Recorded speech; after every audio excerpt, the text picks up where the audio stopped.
Welcome to Every Coach Needs a Coach, the podcast for coaches of all sports and all age groups to learn from coaches and people they may otherwise never have the chance to meet. Today, we're continuing on our theme of action here at See One, Do One, Teach One. And I was looking for stories because today is a story day. And I was reminded of the parable of the talents. So this comes straight from the Bible, and I'm going to read it for you guys. A master was leaving his house to travel, and before leaving, entrusted his property to his servants. According to the abilities of each man, one servant received 5 talents, the second received 2, and the third received only 1. The property entrusted to the 3 servants was worth 8 talents, where a talent was a significant amount of money. Upon returning home after a long absence, the master asks his 3 servants for an account of the talents he entrusted to them. The first and the second servants explain that they each put their talents to work and have doubled the value of the property with which they were entrusted. Each servant was rewarded. His Lord said unto him, Well done, good and faithful servant. You have been faithful over a few things. I will make you ruler over many things. Enter now into the joy of the Lord. The third servant, however, had merely hidden his talent, burying it in the ground, and was punished by his master. Then he which had received the 1 talent came and said, Lord, I knew that you are a hard man, reaping where you've not sown, gathering where you've not strawed, and I was afraid, and I went and hid your talent in the earth.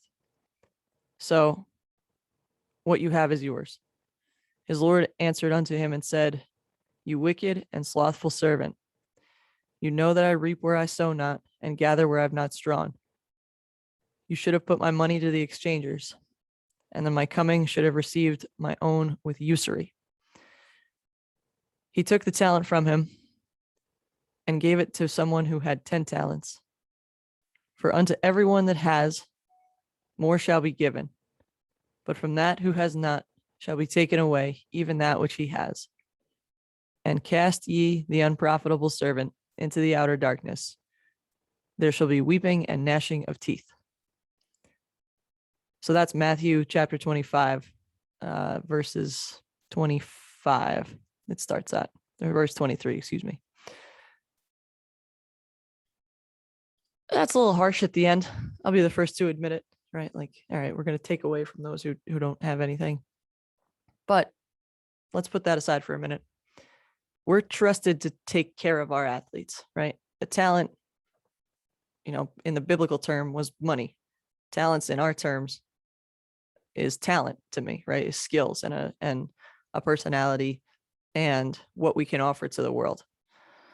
So we're trusted to care for our athletes and to push them and to love them and to help them understand and realize their potential. And this story applies to our athletes as much as it does to us as their coaches. So when we meet God, and we talked about this the other day, when we meet God, is he going to say, well done, good and faithful servant, you multiplied what I had given to you?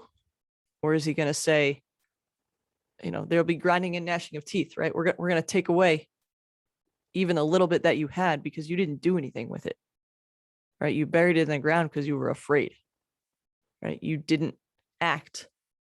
You didn't go out and pursue the thing that we were supposed to pursue. So a little heavy here today, but I think it's a really good lesson for us and for us to teach our athletes, right? If we're not acting and giving 100%, we're doing ourselves and everyone around us a disservice, right? We serve everyone around us better when we act on the skills and talents that we do have, and we multiply them and we use them to get ourselves better, and we use them to get the people around us better, and we can create really positive experiences and environments using what we already have.